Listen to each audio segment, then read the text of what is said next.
Hello, and welcome to April 2022's edition of the Scary Pool Party Fan Club Report, where we talk about all things Scary Pool Party.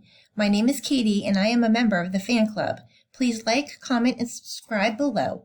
It's been a minute since I reported on SPP, so now I'm trying to catch up. My apologies as I try to get back on track. Scary Pool Party went on a tour with the ex-ambassadors for their Beautiful Liar tour. They started in San Diego on October 15th and ended in Los Angeles on November 20th. The 37-day tour included stops in 26 cities across the country. I was fortunate enough to attend 4 shows, which included stops along the East Coast. His shows in New York City, Boston, Philly, and DC were all absolutely amazing. I had the best time traveling on the SPP party bus with 5 other fans. Shout out to Sarah, Diana, and Zenaida. The shows were dynamic. The songs performed included The Darkness, Death Wave, Angel Delete, Malibu, Death City Drive, Holy Rejection, Beautiful, and Magic. The DC performance was an acoustic one and included favorites such as Out Loud, Falling Down, Millennial Love, and 10 Years. There is nothing better than belting out SPP songs nonstop in the car with other stands. We even had the pleasure of meeting Alejandro and his bandmates on the streets of DC. On October 1st, Scary Pool Party did a collaboration with Darren King, one of the drummers. The single has massive drum beats, and it's called Divided. And Alejandro's falsetto voice can be heard throughout the fun, jazzy song with piano elements incorporated within the song.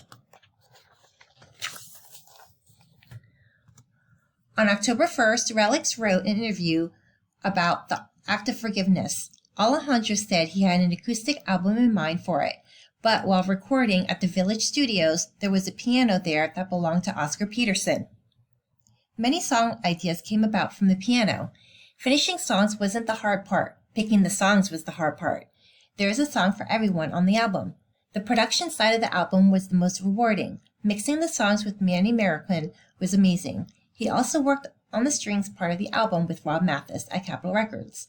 The song, The Act of Forgiveness, was improvisation. Quote, I just have an appreciation for jazz. My focus on music is making sure I keep playing music because it's the thing I love, unquote.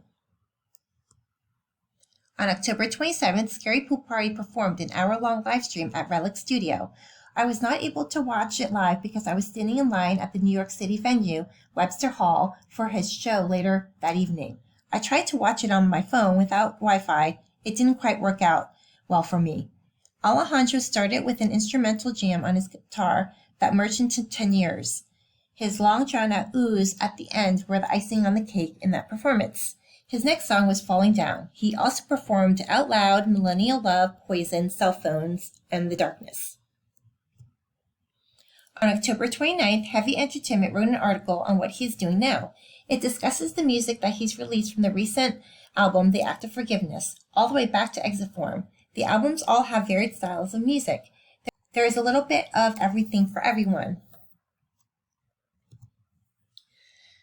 Alejandro's performance on Outside Lands on October 31st, Halloween Day, was canceled due to mental health issues of stress and anxiety. Datebook wrote an article about his abrupt canceled set. His fans understand his struggles and only wish the very best for him.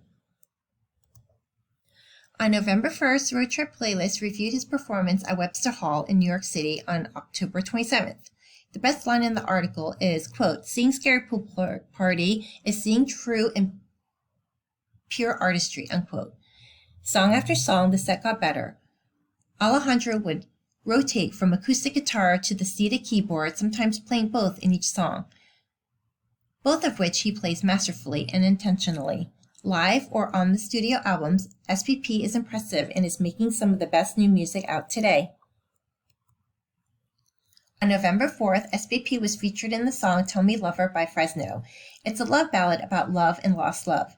Lucas Silveira is a member of the band. He sang on the song Doom Hologram on Alejandro's album Doom Hologram. On November 4th, Rumor Mill asked Alejandro what a Grammy would mean to him, and he said, quote, it would mean the world to have the ability to put music and art out to the world. On November 5th, Gibson Guitar interviewed SPP and asked what he likes about the Gibson Generation Guitar G-200. He said it allows him to hear and accent what he's playing.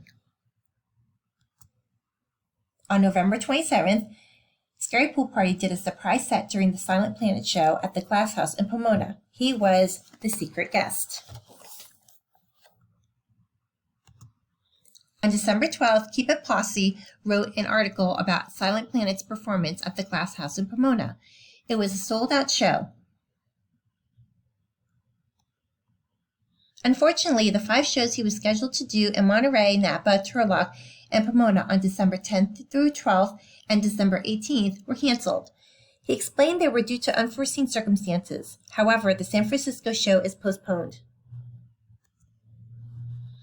On December 18th, SPP gave a performance at the Winston House at Venice Beach in Los Angeles. He sang a lot of the favorites, including Out Loud. On December 19th, he had a last-minute performance at Viva Pomona. He sang The Darkness, Falling Down, Millennial Love out loud in 10 years. It was freezing temperatures in the 40s. For Californians, that's very cold. I'm sure his fingers felt extremely numb. On December 20th, It's a School Night had a live stream at Bardot on Twitch. He played many of his classic songs such as Falling Down.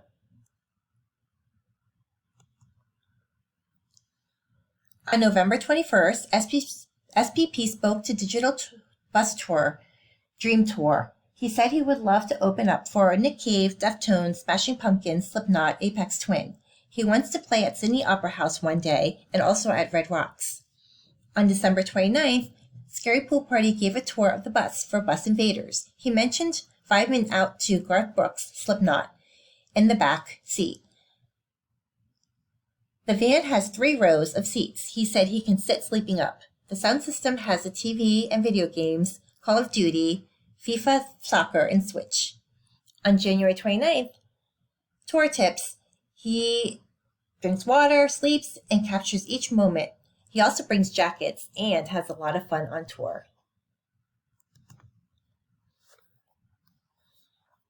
On February 5th, Screen Rant wrote an article and said that Alejandro broke new ground on the show by performing 7 original songs, which was unusual for American Idol. He can inspire contestants to perform their original music and guide new contestants to debut new music on the show. On February 25th, Hollywood Reporter asked the judges if they have a favorite moment or contestant from the past 5 years. Luke and Lionel both said Alejandro Aranda. On March 18th, Alejandro released a cover of Yellow. The fans' prayers have finally been answered. We've been waiting a long time for this cover to be released. The video is so dreamy. It's one of my favorites and has the most views on his YouTube channel. On March 25th, Alejandro released Lizard Print, which depicts a boy having a bad dream and showing sadness and depression and just having daily struggles.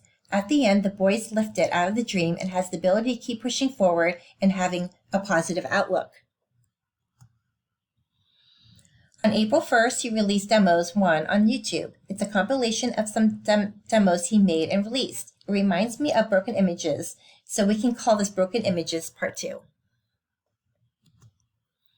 On April 4th, Alejandro participated in It's a School Night again, live stream at the Bardot in LA. He sang the songs The Darkness, Millennial Love, Falling Down, and Out Loud.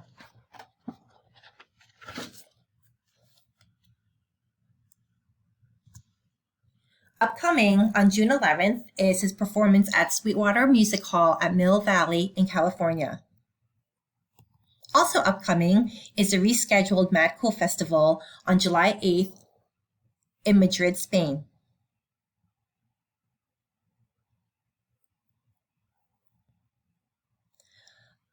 Upcoming is the rescheduled July 10th through 18th tour in the UK and Ireland. These are his social media stats. In Instagram, he currently has 610,507 followers, Twitter, 59,433 followers, and Facebook, 23,193.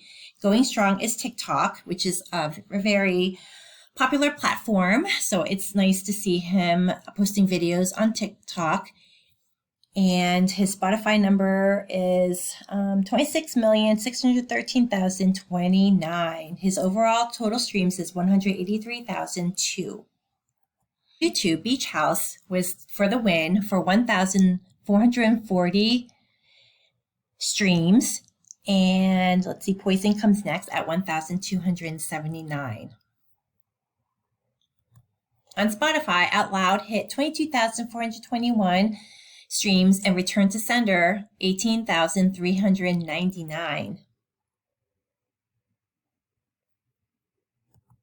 On SoundCloud, Oh Baby I Wanna Love You was the top streams, and Out Loud was the next one, which had 111 streams. It's been quiet on the home front lately. No word yet on new music. While we anxiously wait, Alejandro has gifted us some beautiful acoustic melodies on Instagram. That is all I have for you today. See you next time. Thanks for watching.